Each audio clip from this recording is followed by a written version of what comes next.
पुणे सोलापूर महामार्गावरील स्वरतापवाडी ग्रामपंचायत हद्दीतील वाकडा पूल परिसरात चारचाकीनं कंटेनरला पाठीमागून जोरदार धडक दिली। या घटनेत कोणतीही जीवितहानी झाली नसली तरी चारचाकीचं मोठं नुकसान झालं।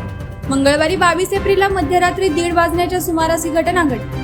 मिळालेल्या माहितीनुसार पुणे सोलापूर महामार्गावरून पुण्याच्या बाजूने एक चारचाकी भरधाव वेगात निघाली होती। स्वरतापवाडी हद्दीतील वाकडा पूल या ठिकाणी चालकानं चारचाकीवरील नियंत्रण सुटलं आणि पुढे निघालेल्या एका कंटेनरला पाठीमागून जोरदार धडक दिली। धडक एवढी जोरात होती की चारचाकी गाडीची एक बाजू पूर्णपणे निघून गेली होती। दरम्यान अपघात झाल्यानंतर स्थानिक नागरिक आणि उरुळी कांचन येथील काही स्थानिक नागरिकांनी चारचाकीतील चालकाला सुखरूप बाहेर काढले। यामध्ये त्याला कोणतीही दुखापत झाली नव्हती, तर चारचाकी गाडीचं मोठं नुकसान झालंय।